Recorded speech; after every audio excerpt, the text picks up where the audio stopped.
Dropping my bag at the station, an old gypsy returned it. "Don't board. Hide in your closet now.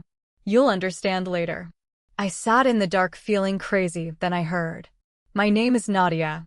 I am 32 years old, and for as long as I can remember, I have built my life around avoiding surprises. I work as a senior risk analyst for a major financial firm.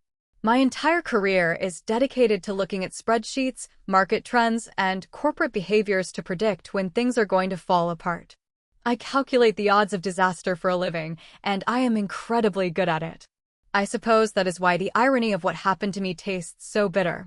I spent my days shielding multi-million-dollar corporations from bad investments, but I completely failed to audit my own life. To understand why I missed the warning signs, you have to understand where I came from. When I was 12 years old, my parents lost everything. My father was a good man, but a terrible businessman. He trusted the wrong people, co-signed the wrong loans, and let his heart dictate his finances. I still vividly remember the day the bank took our house. I remember the smell of cardboard boxes, the sight of my mother crying at the kitchen table, and the quiet, crushing shame of having our lives dismantled by people in nice suits who held pieces of paper we couldn't argue with. From that day forward, I made a silent vow to myself. I would never be vulnerable. I would never let emotion override logic. I would build a fortress of financial security so high and so thick that no one could ever drag me out into the cold again. And then I met Harrison. Harrison was everything my father was not. He was an investment banker, a man composed entirely of sharp angles, perfectly tailored charcoal suits, and quiet confidence. Where other men brought flowers, Harrison brought long-term plans. Where other men talked about feelings, Harrison talked about equity, yields, and strategic partnerships. To an outsider, our relationship might have seemed clinical, almost transactional. But to me, his predictability was the most romantic thing in the world. He felt like a safe harbor. He was a spreadsheet in human form, and I loved him for it. We had been together for 3 years and engaged for the last 8 months. Our wedding was scheduled to happen in exactly 42 days. Lately, though, things had felt slightly off axis. Harrison had grown distant. He was working later than usual, guarding his phone with a subtle but noticeable anxiety, and quick to snap at minor inconveniences. When I tried to bring it up, he would rub his temples and blame the wedding. He said merging 2 lives, 2 households, and 2 financial portfolios was incredibly stressful. I bought it. I bought it because it made logical sense. Wedding planning is statistically one of the most stressful life events a couple can endure. I told myself I was overanalyzing, letting my professional paranoia bleed into my personal life. It was a cold, miserable Tuesday evening in late November.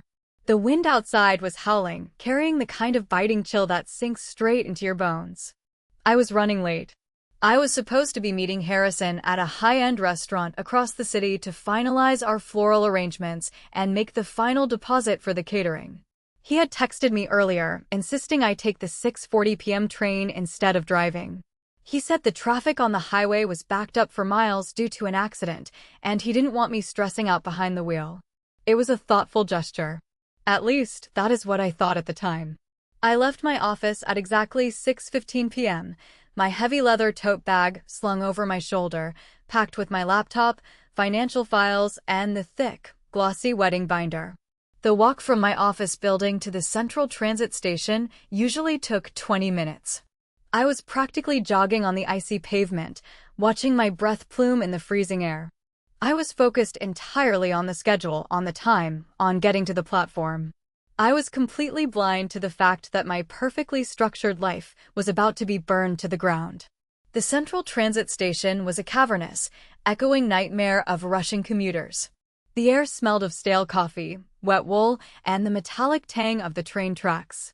The departure boards were clicking furiously, a cascade of yellow letters and numbers updating delays and platform changes. I glanced at the massive clock hanging suspended from the vaulted ceiling. It was 6:34 p.m. I had 6 minutes to navigate the sea of people, get down 2 flights of stairs, and board the 6:40 p.m. express. I tucked my chin down, tightened my grip on the strap of my heavy leather bag, and started weaving through the crowd. I was moving too fast, entirely focused on a gap between a family with too much luggage and a businessman shouting into his headset. I didn't see the person stepping out from the shadow of a thick concrete pillar until it was too late. We collided hard. The impact knocked the wind out of me. My shoulder twisted violently, and my heavy tote bag slipped, hitting the dirty tile floor with a loud smack. The zipper, which had been broken for weeks, finally gave way. The contents of my meticulously organized life spilled out across the concourse. My laptop, my makeup bag, a dozen pens, the glossy wedding binder, and a scatter of confidential financial printouts spread over the dirty tiles. I let out a frustrated groan and dropped to my knees, frantically scrambling to gather my things before they were trampled by the relentless boots of the rush-hour crowd. I grabbed my laptop first, then shoved the files back in, my hands shaking with adrenaline and the cold. "I am so sorry, I wasn't looking," I muttered, not even looking up at the person I had hit. I reached for my phone, which had slid a few feet away, but a hand got to it first. It wasn't the hand of an annoyed commuter. It was a hand that looked like it had been carved from old, weathered wood. The skin was deeply wrinkled, marked with dark spots, and the fingers were adorned with several heavy, tarnished silver rings. I looked up. Crouching in front of me was an old woman. She was wrapped in layers of thick, mismatched scarves and a heavy wool coat that looked decades old. But it was her face that made me freeze. Her skin was lined with deep crevices, but her eyes were startlingly clear. They were a pale, piercing gray, and they locked onto mine with an intensity that made the surrounding noise of the train station completely vanish. She held my phone out to me. Her fingers brushed against my palm as I took it. Her touch was freezing, like ice against my bare skin. I expected her to ask for money, or perhaps just nod and walk away. Instead, she leaned in close. I could smell damp earth, dried herbs, and something metallic, like copper pennies. When she spoke, her voice wasn't loud, but it cut through the chaotic noise of the station with terrifying clarity. It wasn't theatrical or dramatic. It was urgent, flat, and absolute. "Don't board the train," she whispered. I blinked, confused. "Excuse me?" She leaned a fraction closer, her pale eyes wide and unblinking. "Go home. Hide in the closet. Don't ask. You'll understand later." I stared at her, my rational brain struggling to process the absurdity of the situation. I am a financial analyst. I deal in facts, figures, and probabilities. I do not believe in omens, curses, or random fortune tellers haunting train stations. I assumed she was just a local eccentric, someone unwell who had fixated on a random stranger. I have somewhere to be," I stammered, shoving the phone into my pocket and hoisting the heavy bag onto my shoulder. I stood up quickly, wanting to put distance between us. I waved her off dismissively, offering a tight, uncomfortable smile. "Have a good evening," I said, turning away and practically running toward the escalators leading down to the platforms. I could feel her eyes burning into my back. As I stepped onto the escalator, the mechanical voice over the intercom echoed through the station. "The 6:40 p.m. express train is now boarding at platform 4. Please stand clear of the closing doors." I was out of time. I hurried down the moving stairs, my heart pounding in my chest. I reached the bottom of the escalator and sprinted toward platform 4. The massive metal doors of the train were open, waiting. I saw the warm, yellow light glowing from inside the carriages. I saw businessmen settling into their seats, opening laptops. I saw a young couple sharing headphones. All I had to do was step across the gap, sit down, and ride for 30 minutes to meet the man I was going to marry. I stopped. I stood exactly 3 feet from the open train doors. The conductor was walking down the platform, checking his watch. I took a step forward, ready to board. But my foot wouldn't move. My stomach suddenly clenched with a sickening, cold dread. It was a physical sensation, heavy and visceral, like swallowing a stone. My rational mind was screaming at me. I was going to be late. Harrison hated when I was late. He had paid a non-refundable deposit for the dinner table. We had floral arrangements to finalize. The wedding was 42 days away. There was no mathematical reason to stop. But the old woman's voice echoed in my head, louder than the screeching brakes of an arriving train on the next track. Don't board the train. Go home. Hide in the closet. I told myself it was just stress. My subconscious was using a random encounter with a crazy lady as an excuse to avoid a tedious wedding planning dinner. I was just exhausted. That was the logical explanation. Last call. Doors are closing, the conductor announced. The warning chime began to sound. A sharp, rhythmic ringing. I looked at the train. I looked down at my feet. I stepped backward.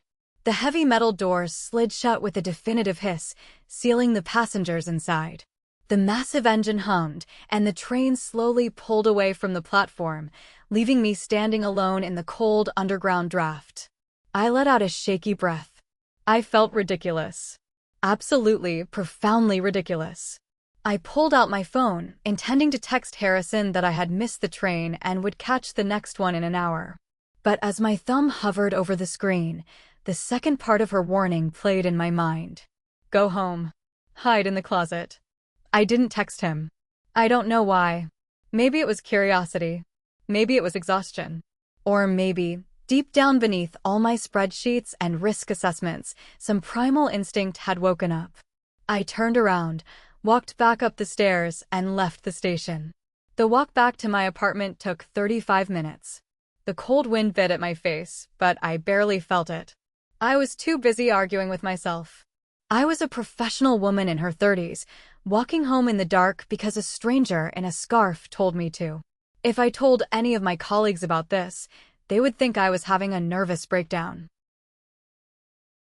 I reached my building, nodded to the night doorman, and took the elevator up to the 14th floor. I unlocked my front door and stepped inside. The apartment was quiet, dark, and perfectly still. The air smelled faintly of my vanilla reed diffusers. Everything was exactly as I had left it. Safe, boring, predictable. I locked the deadbolt behind me. I didn't turn on any lights. I walked through the living room, down the short hallway, and into my bedroom. I stood in the dark for a long moment, staring at the sliding wooden doors of my large walk-in closet. You are losing your mind, Nadia, I whispered into the empty room. But I slid the door open anyway. I stepped inside, pulling the door shut behind me until it clicked, leaving only a tiny crack for air. It was pitch black. The closet smelled of cedar wood, dry cleaning chemicals, and the faint scent of my perfume. I sank down to the floor, sitting cross-legged on the carpet between a row of my heavy winter coats and a stack of shoeboxes. I hugged my knees to my chest. I sat there for 10 minutes. Nothing happened. The silence of the apartment was deafening. I felt a wave of hot embarrassment wash over me. I was sitting in the dark, ruining my expensive work pants on the floor, hiding from absolutely nothing. I was a grown woman acting like a frightened child. I decided I had entertained this temporary insanity long enough. I placed my hands on the carpet, ready to push myself up, ready to walk out, turn on the lights, and call Harrison to apologize for being late. I shifted my weight to stand. Then I heard the sound of a key sliding into the front door lock. The metallic scrape of the key turning the deadbolt echoed through the silent apartment like a gunshot. I froze. My muscles locked up completely mid-motion. My hands remained pressed against the closet carpet. My breathing stopped. I wasn't supposed to be home. Harrison wasn't supposed to be here either. He was supposed to be across town, waiting at a table with a sommelier and a binder full of floral options. He had a key to my apartment, of course. He called it the emergency key. He had asked for it 2 years ago, framing it as a practical safety measure. In case you lock yourself out, or if there's a leak while you're traveling, he had said. Logic. Always logic. The heavy front door swung open, followed by the familiar squeak of its hinges. I let out a microscopic breath of relief. It was just Harrison. Maybe the dinner was canceled. Maybe he came here to surprise me. I prepared to push the closet door open and reveal my embarrassing hiding spot. I would just tell him I had a migraine and came home early to lie down. Then I heard the second set of footsteps. They weren't the heavy, flat-footed steps of a man. They were the sharp, rhythmic clicks of high heels on my hardwood floor. "It's freezing out there," a woman's voice said. She laughed, a low, throaty sound that sent a jolt of pure ice straight down my spine. "God, I hate November." "I told you to wear a thicker coat," Harrison replied. His voice was casual, relaxed. It lacked the tight, stressed edge he had been using with me for the past month. I didn't move. I couldn't move. The physical paralysis that gripped me was absolute.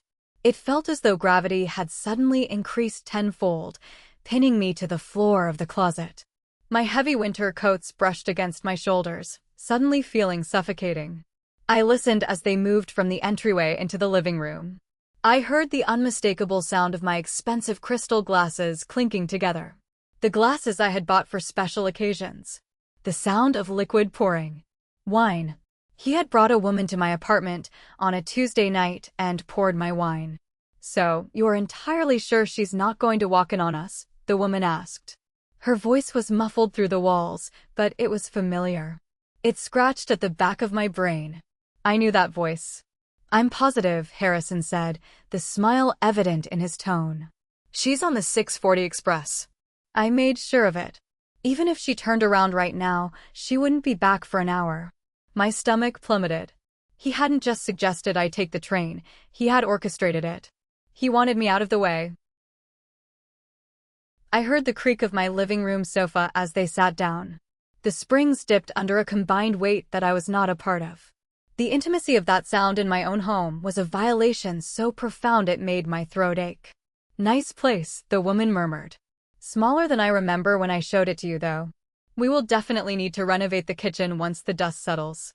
When she showed it to us, the pieces slammed together in my mind with sickening force. Vivian.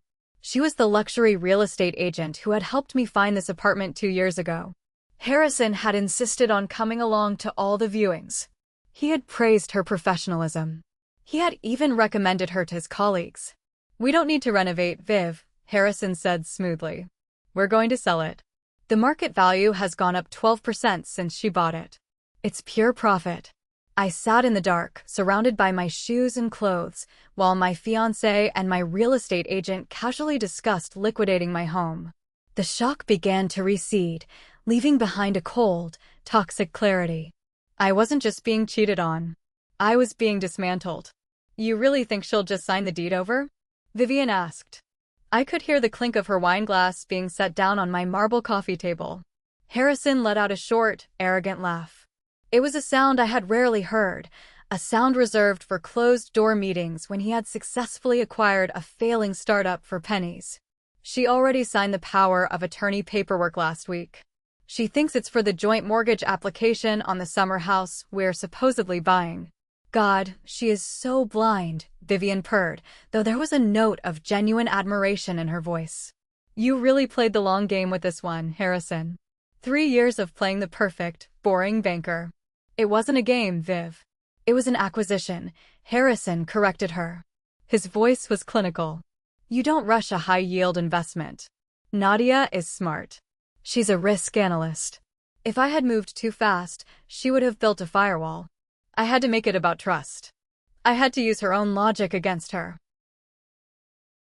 In the suffocating darkness of the closet, a vivid flashback assaulted my mind. It was 6 weeks ago. We were sitting at an upscale Italian restaurant. The lighting was dim, the pasta was incredibly expensive, and Harrison had reached across the table to hold my hands. He had looked deeply into my eyes and delivered a flawless, emotionally manipulative pitch.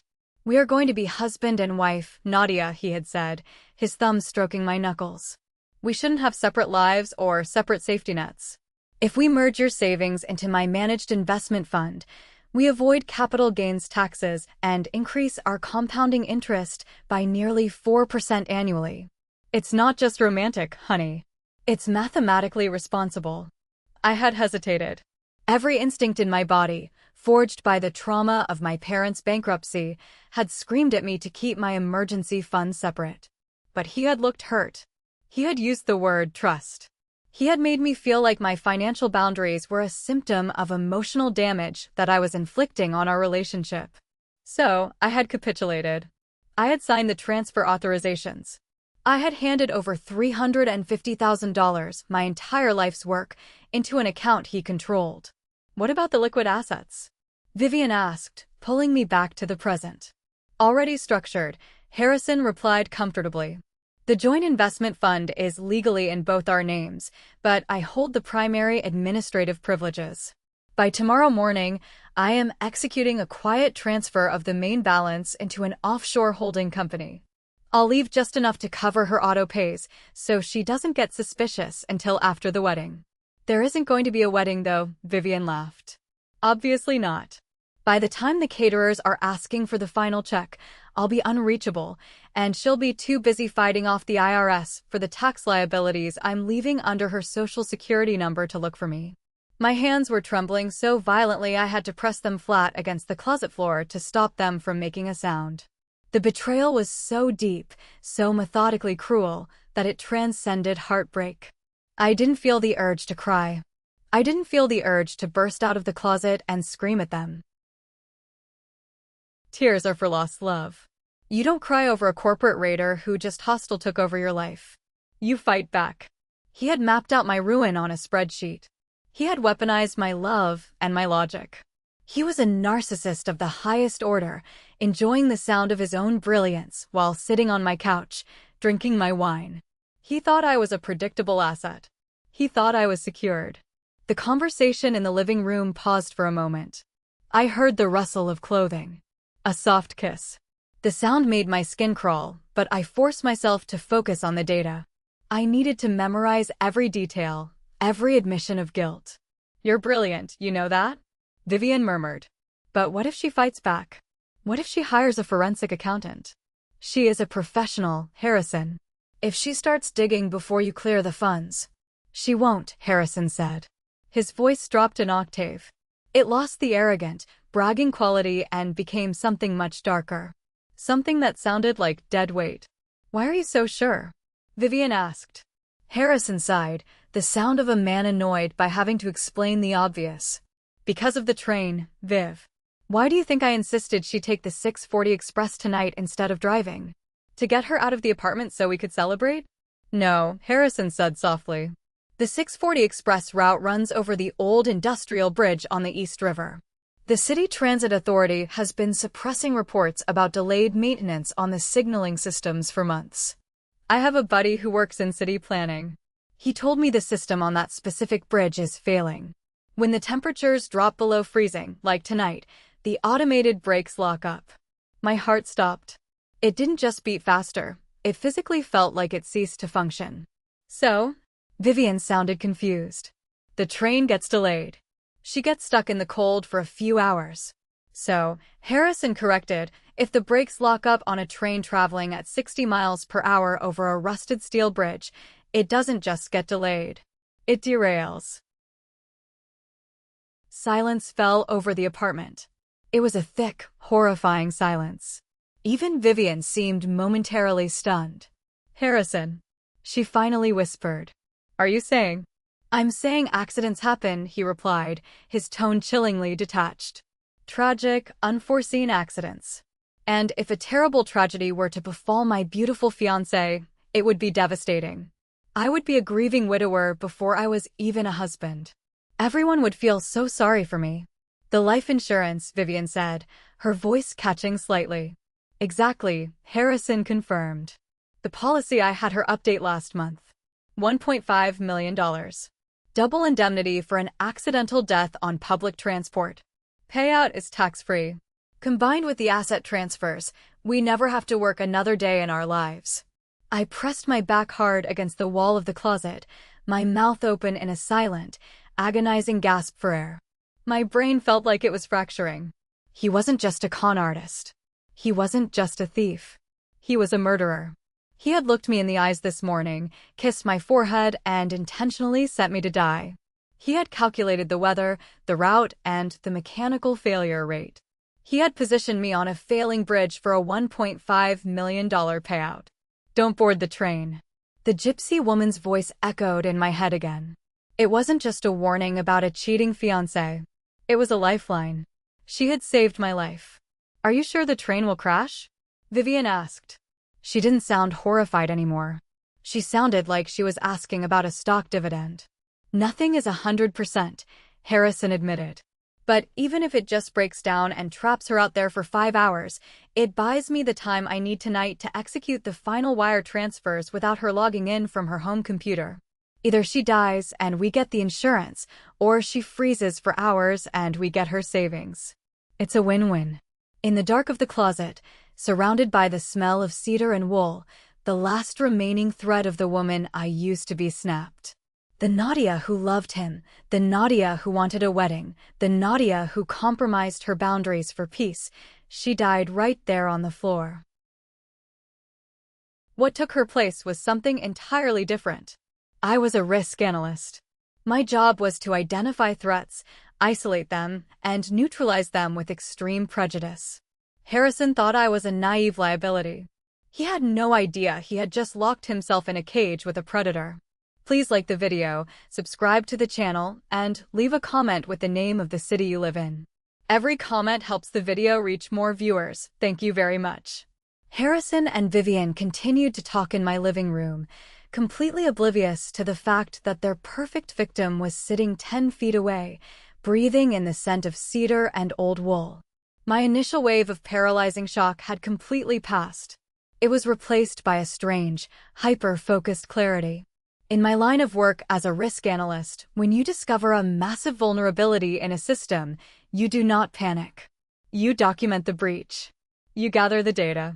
You secure the evidence before the bad actors know they have been caught. I reached into the pocket of my heavy wool coat and pulled out my smartphone. In the pitch black of the closet, the screen would light up like a beacon if I wasn't careful. I pressed the phone flat against my chest, shielding it with my heavy jacket, and used my thumb to blindly trace the side button. I woke the screen and immediately dragged the brightness slider all the way down to absolute 0. The display became a barely visible, ghostly gray. I navigated to the camera app, switched it to video mode, and double-checked that the flash was turned off. One accidental burst of light would end me. Literally. I shifted my weight on the carpet, fighting a sudden, agonizing cramp in my left calf. I had to stay perfectly silent.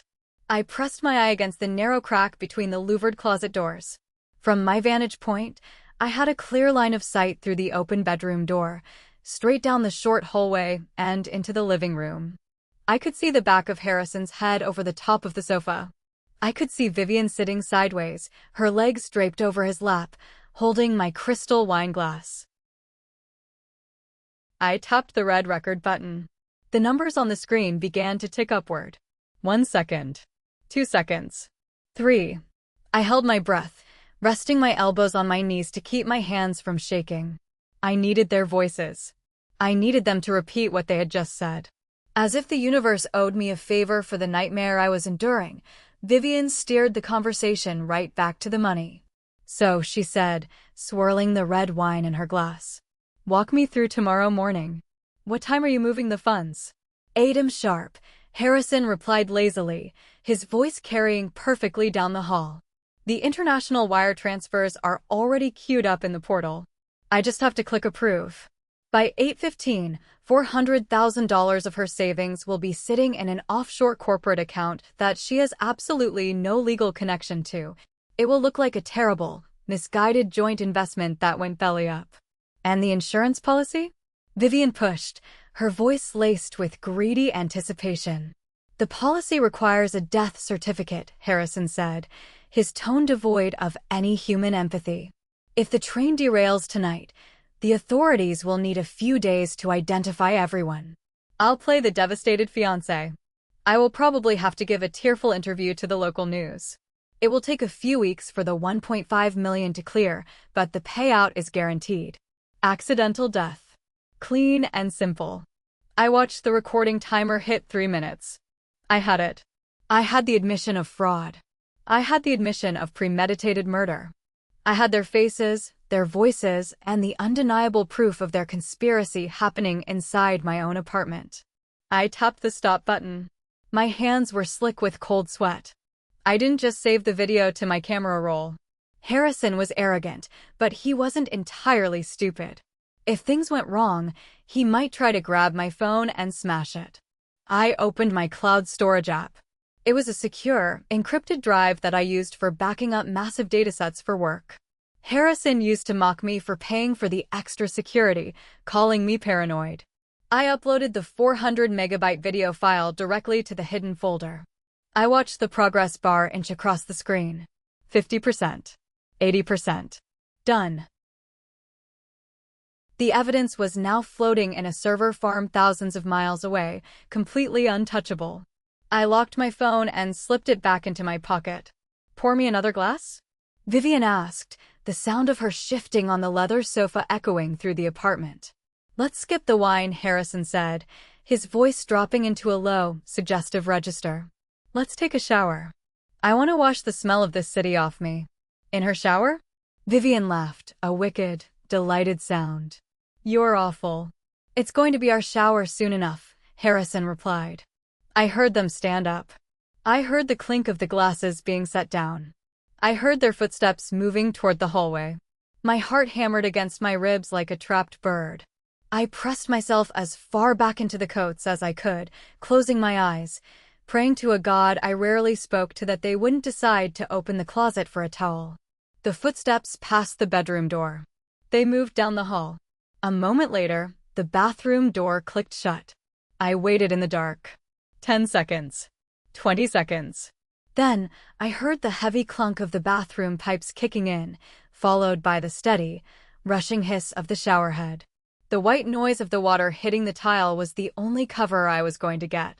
I placed my hands flat against the closet floor and slowly pushed myself to my feet. My joints popped loudly in the confined space, sounding like firecrackers to my hypersensitive ears. I froze, waiting to see if the water stopped. It didn't. The shower continued to run. I reached out and grasped the edge of the sliding closet door. I knew this door. I knew that if you pulled it straight out, the wheels would scrape against the metal track and screech. But if you lifted it slightly upward by a fraction of an inch before sliding it, it was completely silent. I lifted. I slid. The door opened just wide enough for me to slip out. I stepped into my bedroom. The air felt suffocating, tainted by the lingering smell of Vivian's expensive floral perfume. It made my stomach churn, but I clamped down on the nausea. I didn't have time to process the emotional violation. I was on the clock. I was an intruder in my own home, executing a heist to steal my own life back.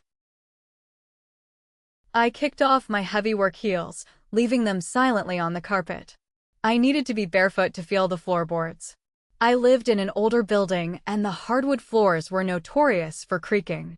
But because I lived here, because I paced these floors late at night while analyzing data, I knew exactly which boards to avoid. I knew the hollow spot near the doorway. I knew the squeaky plank near the dresser.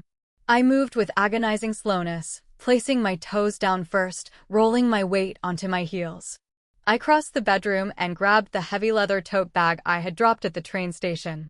It was still sitting on my armchair. Next, I slipped out of the bedroom and into the hallway. The bathroom door was just a few feet away. The shower was still running loudly. I could hear them talking over the noise of the water, their voices muffled and echoing. I held my breath as I crept past the closed bathroom door. I could feel the heat radiating from the crack underneath it. I could smell the steam mixed with Harrison's sandalwood body wash. The urge to kick the door open and scream at them was blinding, but I swallowed it down like broken glass. Anger is sloppy. Anger makes mistakes. Calculation wins wars. I made it to my home office, a small room just off the living room. The door was open. I slipped inside and went straight to my heavy oak desk. I opened the bottom drawer and pulled out a small, fireproof lockbox. I spun the combination dial. 3, 17, 42. The latch clicked open. Inside were the physical security tokens for my bank accounts, my passport, my birth certificate, and the thick manila folder containing every single document Harrison had made me sign over the last 2 months. The power of attorney. The joint account authorizations. The life insurance policy updates. Everything he thought he controlled was sitting right here in my hands. I shoved the entire contents of the lockbox into my leather tote bag. I zipped it shut. I turned around and looked at the living room. The 2 empty wine glasses were sitting on the coffee table. Vivian's coat was thrown carelessly over the back of my sofa. A part of me wanted to leave something behind. A note. A smashed glass. A sign that I had been there. But leaving a calling card is an ego trip. I didn't need to feed my ego. I needed to destroy his. I walked to the front door. I checked the deadbolt. Harrison had locked it when they came in. I carefully gripped the metal knob of the deadbolt. I knew this lock was sticky. If you turned it too fast, it made a loud, metallic clack. I applied slow, steady pressure, turning it millimeter by millimeter. It took almost 30 seconds to fully retract the bolt. It slid open with a soft, barely audible snick. I gripped the door handle, turned it, and pulled the heavy door open just enough to slip my body through. I stepped out into the hallway of the apartment building. The cold, sterile air of the corridor hit my face like a slap. I gently pulled my front door shut behind me, holding the handle turned so the latch wouldn't click loudly when it engaged. I let go. The door was closed. I was out. I didn't wait for the elevator. I pushed open the heavy door to the emergency stairwell and started running down the concrete steps, my bare feet slapping against the cold dust. I ran down 14 flights of stairs, my chest burning, my lungs screaming for air. I burst out the side exit into the freezing November night alleyway. I didn't stop running until I reached my car, parked 2 blocks away. I unlocked the car, threw my bag into the passenger seat, and slammed the door shut. I locked the doors, turned on the engine, and blasted the heater. I gripped the steering wheel, my knuckles turning white, and finally, for the first time since the train station, I let myself breathe. I drove aimlessly for about 20 minutes, putting as much physical distance between myself and my apartment as possible. The heater in the car was blasting, thawing my freezing bare feet, but the cold inside my chest refused to melt. I needed a place to sit. I needed a secure internet connection. I needed a war room. I spotted the glowing neon sign of a 24-hour diner on the outskirts of the city limits. It was an old, run-down place, the kind of establishment frequented by truck drivers, insomniacs, and people who had nowhere else to be. The parking lot was mostly empty, save for a massive 18-wheeler and a beat-up sedan. Perfect. I parked under a flickering yellow street lamp, grabbed my leather bag, and walked inside. The bell above the door jingled loudly. The diner smelled like old fryer grease, burnt coffee, and harsh industrial cleaner. The lighting was painfully bright fluorescent. A tired-looking waitress with a name tag that read Betty gave me a cursory glance from behind the counter, noting my bare feet and disheveled hair, but she didn't say a word. In places like this, nobody asks questions. Just coffee, please. Black, I told her, sliding into a sticky vinyl booth in the far back corner, facing the door. You got it, honey, Betty mumbled, bringing over a thick ceramic mug and a pot of steaming, bitter coffee. She slid it onto the table and walked away, leaving me entirely alone. I took a sip of the scalding coffee. It tasted terrible, but the caffeine hit my bloodstream like an electric shock. I cleared the plastic salt and pepper shakers out of the way, reached into my bag, and pulled out my laptop. I booted it up. The glowing screen reflected in the dark window beside me. I connected to the diner's unsecured public Wi-Fi, immediately booting up my company's heavy-duty virtual private network to encrypt my connection. Nobody was going to trace my digital footprints tonight. I opened my web browser. My hands were perfectly steady now. The trembling had completely stopped. The emotional part of my brain had been securely locked in a dark box, thrown into an ocean, and forgotten. I was now operating entirely on logic, procedure, and a profound, cold-blooded desire for absolute destruction. Harrison thought he was an apex predator. He thought because he wore expensive suits and understood high-yield bonds, he was the smartest person in the room. He had underestimated the single most important rule of risk management. Never leave the back door open. When Harrison had set up our joint investment accounts, he had insisted on being the primary administrator. He told me it was easier that way, so he could handle the daily trading and tax balancing without bothering me with the paperwork. But what Harrison had conveniently forgotten, or perhaps arrogantly assumed I didn't know how to use, was that the bank required dual authorization for the initial account creation. I had my own administrative login. I just never used it. I reached into my bag and pulled out the small, black security token I had rescued from my lockbox. It was a digital key generator that produced a new 6-digit passcode every 60 seconds. Harrison had one on his keychain. I had this one. I typed the web address for the High Wealth Investment portal into my browser. The sleek, minimalist login screen appeared. I typed in my username. I typed in my master password. I pressed the button on the security token and entered the 6-digit code. The screen loaded. Welcome back, Nadia. The dashboard materialized on my screen. Right there, in the center of the page, was our combined portfolio balance. $390,000. Almost all of it was my life savings, the money I had hoarded since I was 12 years old, mixed with a meager contribution from him to make it look legitimate. I clicked on the tab labeled Pending Transactions. There it was. Just like he had bragged to Vivian. An outgoing international wire transfer, scheduled to execute at exactly 8 o'clock in the morning. The destination was an offshore holding company registered in the Cayman Islands. The amount was $385,000. He was going to leave me with exactly $5,000, just enough to cover my automatic utility bills so no overdraft alerts would trigger my phone. I stared at the pending transfer. I could almost hear his smug, arrogant voice echoing in my ears. I just have to click approve. Not today, Harrison, I whispered to the glowing screen. I moved the cursor over the transaction. I didn't just feel anger. I felt the profound, terrifying power of being the one holding the knife. I clicked the transaction. A drop-down menu appeared. I bypassed the modify option. I bypassed the delay option. I moved the cursor to the bold, red text that read cancel transaction. I clicked it. The portal brought up a secondary prompt, asking if I was absolutely sure I wanted to cancel the pending international wire transfer. It warned me that canceling a scheduled high-yield movement might incur minor administrative penalties. I let out a sharp, humorless laugh that made the truck driver 2 booths over glance at me. I didn't care about a $50 penalty. I cared about cutting the head off Harrison's financial snake. I clicked confirm. The screen refreshed. The pending transaction vanished. The dashboard reset, showing the full $390,000 safely resting in the core account. But canceling the wire was only the first step. If Harrison logged in tomorrow morning and saw the transfer canceled, he would simply reschedule it and lock me out. I needed to barricade the doors and burn the bridge. I navigated to the administrative settings of the portal.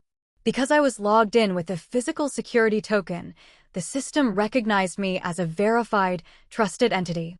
I found the section labeled User Access and Permissions. There were 2 names listed, mine and his. I clicked on Harrison's profile. I found the toggle switch for transaction authority.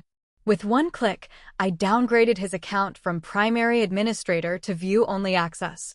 He could look at the money, but he couldn't move a single dime. Then I went deeper. As a risk analyst, I know exactly what algorithms banks use to detect money laundering and financial abuse. Financial institutions are terrified of liability. If an account is flagged for suspicious activity, especially coercion or internal fraud, the bank's automated compliance system will instantly freeze the assets, pending a manual investigation by their legal team. An investigation that usually takes weeks, if not months, to resolve. I opened the Account Security tab. I found the link to report suspicious activity. A form popped up, asking for details. I didn't write a long, emotional story. I wrote in the sterile, precise language of a corporate auditor. I typed, I am a co-owner of this account. I have discovered unauthorized attempts by the secondary account holder to transfer the entirety of the liquid assets into an offshore holding company without my legal consent. I possess documented evidence of financial coercion and premeditated fraud. I am requesting an immediate, total freeze on all outgoing transactions and a full compliance review of the account's history. I hit submit. The system processed the request. 10 seconds later, a bright red banner appeared across the top of my dashboard. It read, Account restricted. All transfer privileges have been temporarily suspended pending compliance review. Please contact customer support. I leaned back against the hard vinyl booth and took a deep breath. The money was safe. It was locked in a digital vault that neither of us could open until the bank's lawyers crawled through every single email, signature, and login history.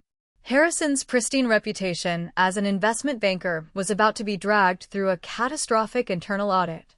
I looked at the time on the bottom corner of my laptop screen. It was 2:17 in the morning. I was running on pure adrenaline and terrible diner coffee, but my mind was sharper than it had ever been. The financial trap was set. Now it was time to rig the legal explosives.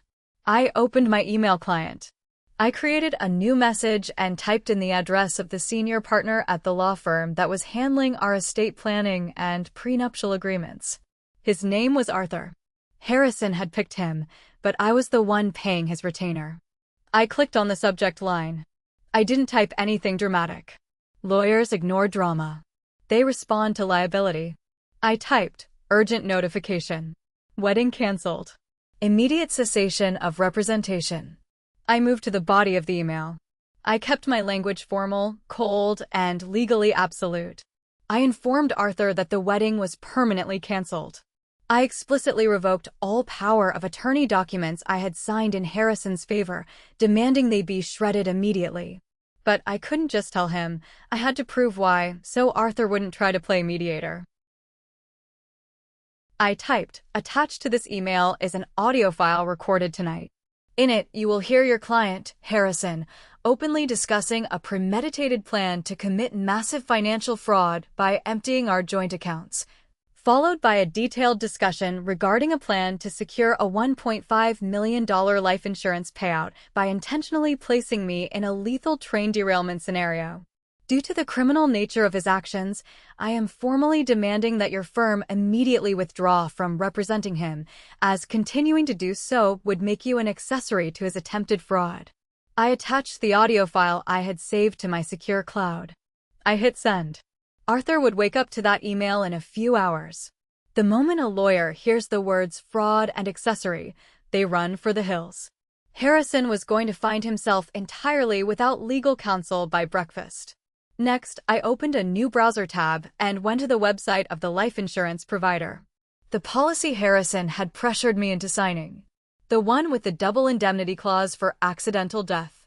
I navigated to the customer support portal and drafted an urgent, high-priority message to their fraud investigation department. I provided my policy number and my social security number. I wrote, I am the insured party on this policy. I have uncovered evidence that the primary beneficiary has orchestrated a scenario intended to result in my accidental death in order to collect the payout. I am officially flagging this policy for suspected coercion and homicidal intent. Please freeze all beneficiary claims and contact me immediately for an evidence transfer. I submitted the form. Insurance companies do not play around with murder for profit. They would flag his name in a database that would follow him for the rest of his life. He would never be able to take out a policy on anyone, ever again. I closed my laptop. My hands were tired. My eyes burned from staring at the screen. I looked out the diner window. The sky was still pitch black, but the oppressive weight that had been crushing my chest for the last 8 hours was gone. Harrison had built a beautiful, complicated machine designed to grind me into dust. I hadn't just thrown a wrench into the gears. I had reprogrammed the machine to turn around and tear him apart. I paid for my coffee, leaving a $20 bill for Betty, and walked back out to my car. I reclined the driver's seat, pulled my heavy winter coat over my body like a blanket, and locked the doors. For the first time that night, I closed my eyes. I didn't sleep, not really. I just rested, listening to the hum of the highway traffic in the distance, waiting for the sun to come up. Waiting for the collapse. The sky began to turn a bruised, pale purple around 6 in the morning. The bitter cold had seeped through the windows of my car, making my breath visible again. I sat up, stretched my stiff neck, and reached for my phone. It was fully charged from being plugged into the dashboard all night. I unlocked the screen. The battery icon glowed green. It was time to light the match. Harrison thought I had been trapped on the bridge all night. He thought I was either dead or freezing in a stranded train car without cell service. He was probably sitting in my apartment right now, drinking my coffee, waiting for the news to report the derailment, or waiting for his 8 o'clock wire transfer to clear. I opened my text messages. I navigated to my conversation with Harrison. The last text he had sent me was from yesterday afternoon, telling me to take the train. It read, "Take the 6:40 express, babe. Traffic is a nightmare. Love you." The hypocrisy of those words made me want to throw the phone out the window, but I kept my thumb steady. I drafted my reply. I didn't accuse him. I didn't tell him I knew. I needed to give him a brief, terrifying moment of false hope before the floor dropped out from under him. At exactly 6:39 in the morning, I typed, "Hey. The trains were totally delayed at the station last night. It was a mess. I decided to just go sleep at a hotel near the office. Thinking of coming home now."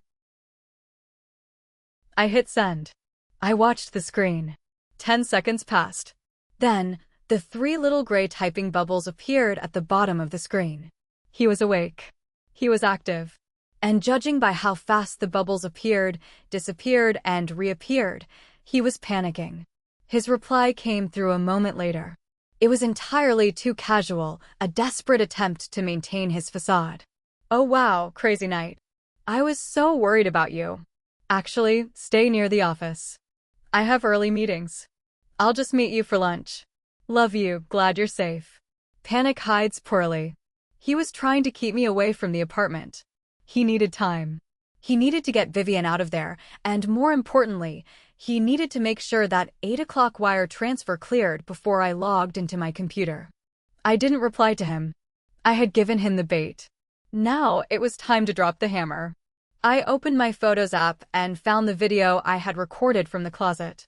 The visual was dark, mostly just the back of his head and Vivian's legs, but the audio was crystal clear. Using a basic editing tool on my phone, I completely blurred the visual track. I didn't want this taken down for privacy violations if it leaked. I just wanted the audio to be undeniable. I uploaded this specific, edited version to an unlisted, private video link. I copied the URL. I opened my contacts and found the number for Harrison's mother. She was a stern, incredibly proud woman who valued family reputation above all else. She adored Harrison. She thought he was a perfect gentleman. She had already bought her dress for our wedding. I opened a text message to her. I pasted the video link. Beneath the link, I typed a single sentence. "Ask your perfect son about what he planned for me on the 6:40 express train." I hit send. It was 7:05 in the morning. I didn't wait to see if she read it. I didn't wait for Harrison to call. I held down the power button on the side of my phone. The screen prompted me to slide to power off. I swiped my thumb across the glass. The screen went black. The phone was dead. I tossed it onto the passenger seat. The silence in the car was absolute. I turned the key in the ignition, put the car in drive, and pulled out of the diner parking lot. I drove to a nearby upscale hotel, checked into a room under my corporate account, ordered room service, and took a long, boiling hot shower to scrub the smell of the closet off my skin. I ate a massive breakfast of eggs and bacon. I drank fresh coffee. I sat by the window in a plush white robe, watching the city wake up below me. I let Harrison stew in the silence. I let his mother watch the video. I let the bank's compliance algorithms do their work. I let the lawyer read his emails. I gave them exactly 2 hours to tear his life apart. At exactly 9:12 in the morning, I picked up my phone from the hotel nightstand and held down the power button. The white logo appeared on the black screen. I took a slow sip of my coffee, waiting for the operating system to boot up. The moment the phone connected to the cellular network, it literally vibrated out of my hand and clattered onto the wooden table. The notification sounds didn't chime, they screamed. The screen flooded with an endless, cascading waterfall of alerts. I picked it up and looked at the lock screen. 37 missed calls. 22 of them were from Harrison. 5 were from his mother. 3 were from Arthur, our former lawyer. The rest were from various unrecognized numbers, likely Harrison trying to use Vivian's phone or a burner line. There were dozens of text messages, but I ignored them. I opened my voicemail app. I wanted to hear it. I wanted to hear the exact moment his carefully constructed world shattered. I tapped the first voicemail from Harrison, left at 8:05 in the morning. Nadia, hey, it's me. His voice sounded tight, high-pitched, and artificially calm. Listen, something weird is happening with the investment portal. I think we got hacked or something. It says the account is frozen. Give me a call the second you get this. We need to call the bank together. I deleted it. He was still trying to play the game. He hadn't realized how deep the water was yet. I skipped down to a voicemail left at 8:45 in the morning. I tapped play. The artificial calm was entirely gone. Harrison's voice was raw, breathless, and laced with absolute panic. It was the sound of a man who realized the parachute he packed was full of anvils. Nadia, what did you do? He practically shouted into the receiver. Why is my mother calling me screaming? What did you send her? And Arthur just emailed me saying he's dropping me as a client. He said something about fraud? Nadia, pick up the phone. You're ruining everything. Pick up the damn phone. I smiled. It wasn't a happy smile. It was the cold, satisfying grimace of a surgeon successfully amputating a diseased limb. I deleted that voicemail too. I opened my laptop and logged back into the banking portal just to check the activity logs. It was beautiful. Under the security history, I could see that Harrison's user ID had attempted to log in 7 different times between 8 o'clock and 9 o'clock. Every single attempt was met with the same automated denial. He had tried to initiate the wire transfer. Denied. He had tried to change the password. Denied. He had tried to liquidate a small mutual fund. Denied. Desperation leaves digital fingerprints. He was trapped. I spent the rest of the morning at the hotel, reviewing my work emails, pretending it was a normal Wednesday. I felt surprisingly light. The fear and heartbreak from the night before had completely evaporated, replaced by the profound clarity of survival. Around noon, I got dressed in a sharp, tailored suit. I packed up my laptop and checked out of the hotel. It was time to go home. It was time to clean up the mess. I arrived at my apartment building at 1 o'clock in the afternoon. The doorman greeted me with his usual polite nod. Everything looked perfectly normal. I rode the elevator up to the 14th floor, walked down the hall, and unlocked my door.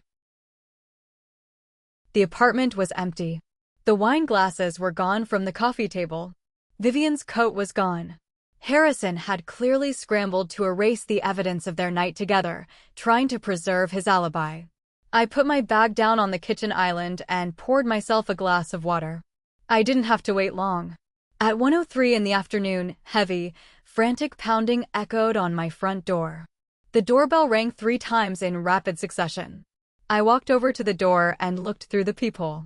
Harrison was standing in the hallway. He looked terrible. His expensive suit was wrinkled, his tie was loose, and his face was pale and drawn. He looked like a man who hadn't slept because he hadn't. I unlocked the deadbolt and pulled the door open slowly. I didn't say a word. I just stood there, holding my glass of water, looking at him. Nadia, he breathed, practically shoving his way inside. He stopped in the middle of the living room, running his hands through his hair. Nadia, thank God. Listen to me. You have to listen to me. This is all a massive misunderstanding. He was going to try and gaslight me.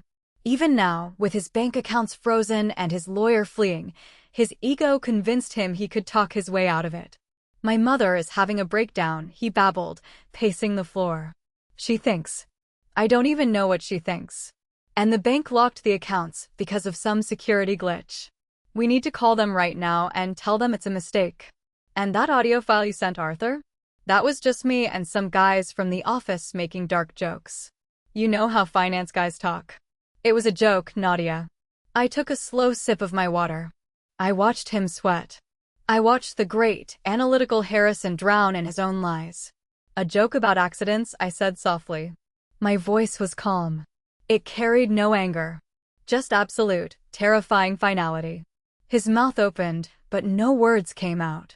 He stared at me, his eyes darting around the room, desperately looking for an angle. I tilted my head and looked him dead in the eyes. I didn't board the train, Harrison. The The color completely drained from his face. It was as if I had physically struck him. In that one sentence, he realized the truth. He realized I hadn't been at a hotel.